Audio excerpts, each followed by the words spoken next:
Comment sécuriser les drones légers? Les drones démontrent en Ukraine une capacité stratégique qui a été sous-estimée dans notre pays, comme le constatait la Cour des comptes dans son rapport annuel de 2020. Les attentes dans le domaine civil tardent également à se concrétiser, qu'il s'agisse de l'observation des sols, la surveillance terrestre et maritime, le secours en mer, la lutte contre les incendies, le désenclavement des territoires, l'urgence médicale, le transport de colis, etc., etc.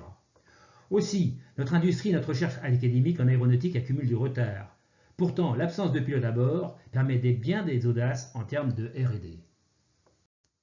Certes, un drone présente des risques relatifs à la sécurité des personnes et des biens en cas de chute au sol ou de collision avec un autre usager de l'espace aérien.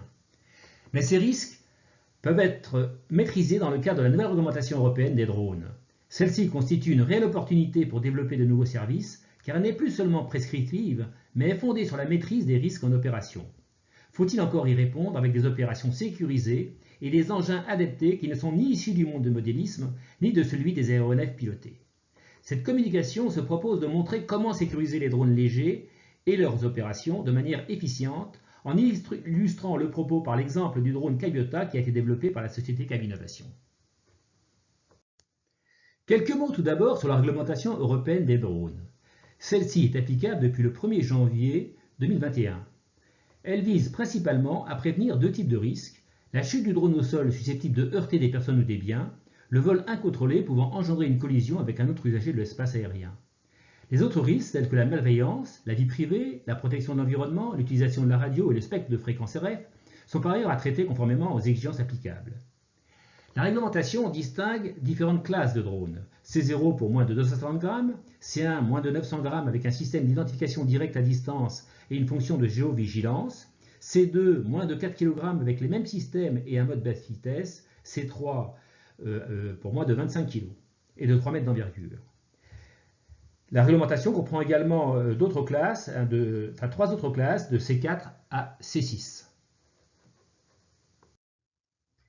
La réglementation distingue trois catégories d'opérations. Ouvertes à faible risque, qui sont tolérées sans autorisation d'exploitation ni déclaration.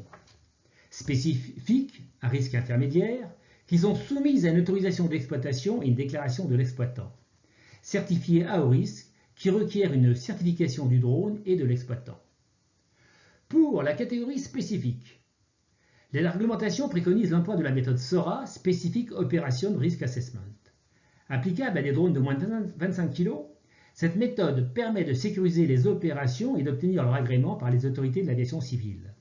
Elle impose la présence d'un télépilote à distance et n'autorise pas les applications totalement autonomes. Elle permet cependant de proposer beaucoup des nouveaux services attendus pour leur intérêt sociétal et environnemental. Le concept d'opération envisagée est d'abord évalué afin de lui attribuer une classe de risque au sol, GRC, Ground Risk Class, et une classe de risque aérien, ARC, Air Risk Class. Le GRC et l'ARC permettent de déterminer un niveau de SEL, Specific Assurance and Integrity Level, conduisant à des objectifs à atteindre et des moyens à mettre en œuvre pour rendre le risque acceptable. 6 niveaux de SEL caractérisent ainsi la confiance que l'opération du drone restera sous contrôle dans les limites de l'opération prévue. La méthode SORA autorise d'utiliser des barrières ou mesures d'atténuation pour réduire les deux classes de risque et ainsi réduire le niveau de SEL. Elle se fonde sur un processus en 10 étapes qui seront détaillées sur un exemple. L'absence de personne à bord, la limitation en poids et la possibilité d'interrompre la mission à tout moment permettent de sécuriser et de fiabiliser les opérations de drones légers beaucoup plus simplement que celles réalisées par des aéronefs pilotés. Un drone comprend beaucoup moins de systèmes critiques et de composants susceptibles de défaillir. Les drones sont cependant soumis à des dégradations et des limites de fonctionnement, dont notamment l'usure du système propulsif, l'usure des gouvernes et de leur motorisation, la dégradation de la capacité des batteries d'accumulateurs électriques en fonction du nombre de cycles de charge et décharge, et la quantité d'énergie résiduelle stockée à bord. Une très large palette de solutions existe pour maîtriser les risques, alliant des moyens et procédures particulières, l'embarquement de rares redondances et de l'intelligence pour suivre la bonne santé des matériels à bord. Le suivi de bonne santé, ou Health Monitoring, concerne tous les phénomènes d'usure et exploite toute l'information disponible en embarquant un minimum de capteurs additionnels. Ce suivi n'améliore pas seulement la sécurité et la disponibilité opérationnelle, mais permet des simplifications multiples, tant au niveau du système que des équipements. Ainsi, les redondances des équipements soumis à usure ne s'avèrent plus vraiment nécessaires quand leur occurrence est très fortement diminuée par l'observation précoce des dégradations. En revanche, celle des pannes aléatoires n'est pas diminuée puisque ces défaillances se caractérisent par l'absence de signes avant-coureurs, hormis la détection d'éventuelles pannes cachées. La multiplication des redondances alourdit inutilement les architectures, consomme de l'énergie et diminue la disponibilité opérationnelle en augmentant d'autant les risques de défaillance qu'il faut alors pallier en augmentant les niveaux de redondance par des systèmes à vote ou des redondances multiples de type full stop. L'absence de point de panne unique reste cependant nécessaire, mais l'architecture peut être simplifiée à l'extrême avec l'implantation d'une simple chaîne de secours capable de commander un atterrissage d'urgence en cas de détection d'anomalie. Il est à noter qu'un atterrissage intempestif n'est pas un événement critique, même s'il ne doit pas se produire trop souvent. À titre d'application, Caviota est un drone de type avion à décollage court et atterrissage vertical. Il entre dans la classe C2, inférieure à 4 kg, ou C3 en version XL de 25 kg.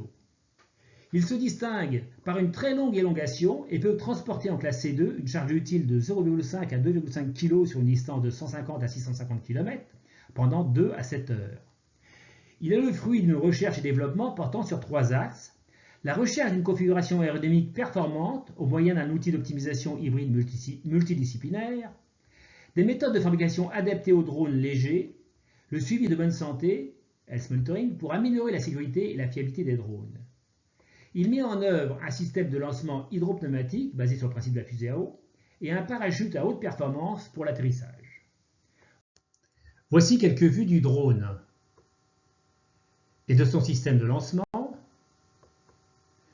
ainsi qu'une vidéo d'un prototype au décollage.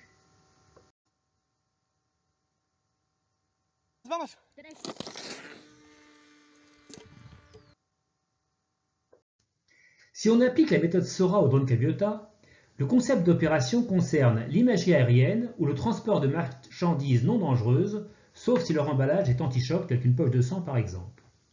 Il couvre les scénarios de pilotage VELOS, donc vol à vue, ou BVELOS, vol en dehors du champ de vision, sur une zone contrôlée. VELOS ou BVELOS dans un environnement peu peuplé, VELOS dans un environnement peuplé. Les zones survolées recouvrent l'air en zone contrôlée en VELOS ou BVELOS, l'environnement peu peuplé en VELOS ou BVELOS, l'environnement peuplé en VELOS. Il est à noter que le télépilote assure une atténuation visuelle des risques aériens et terrestres en milieu peuplé grâce aux images transmises par une caméra frontale embarquée. Les limitations du drone concernent la dimension caractéristique maximale qui doit être inférieure à 3 mètres, l'envergure étant de 1,75 m. La masse maximale en charge est de 4 kg pour rester dans la catégorie C2. La vitesse maximale en croisière est de 45 mètres secondes, soit 162 km/h. Et l'énergie typique doit être inférieure à 30 kJ et n'est ici que de 4 kJ. La hauteur maximale de vol est de 120 mètres, soit 400 pieds, au-dessus de la surface survolée. Le vol est autorisé dans l'espace aérien contrôlé ou non contrôlé au-dessus de zones rurales ou urbaines. En zone de mode s'éveille ou TMZ, si un transpondeur est intégré à la charge utile. En zone ségrégée établie par les États membres, conformément à l'article 15. La visibilité est supérieure à 3 km en véloce et s'entend comme la distance à laquelle un aéronef peut être détecté visuellement par l'équipage distant. La visibilité est supérieure à 3 km en BVLOS à travers la caméra embarquée. Cette distance correspond à peu près à celle que parcourt le drone à pleine vitesse en 1 minute. La valeur du GRC initial est donnée par une table avec une diminution apportée par d'éventuelles mesures d'atténuation. La valeur du GRC final ne doit pas alors être supérieure à 7. 3 mesures d'atténuation stratégiques ont été envisagées. La surveillance et l'évitement de groupes de personnes par le type télépilote au moyen des images transmises par la caméra frontale embarquée.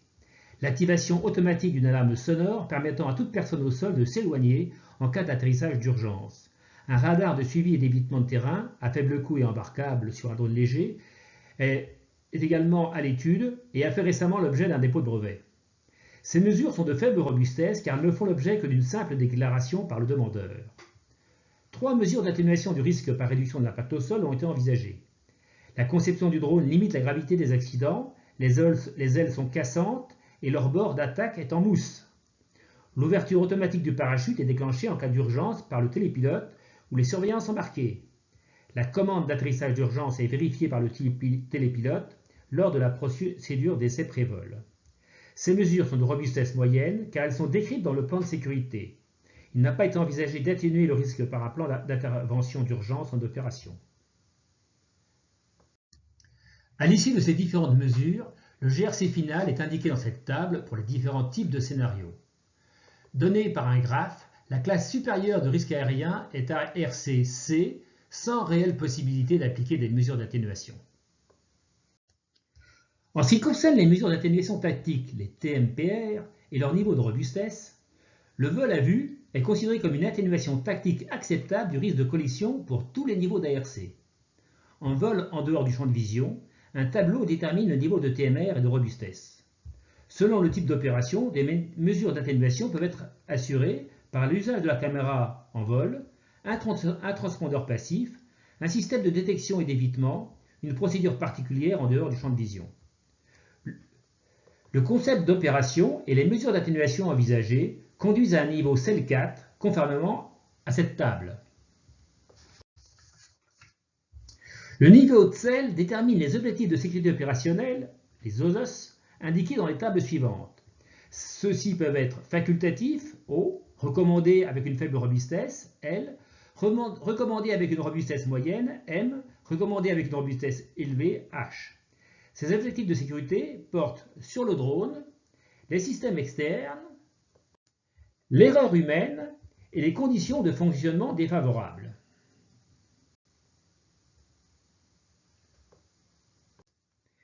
En ce qui concerne les zones adjacentes au sol et de l'espace aérien, aucune panne probable du drone ou des systèmes externes ne conduit à une opération en dehors du volume opérationnel, et le respect de cette exigence est justifié par la stricte indépendance de la commande à distance d'arrêt d'urgence de la mission et d'atterrissage sous parachute, qui s'effectue par une carte de sécurité indépendante de la carte de contrôle du drone.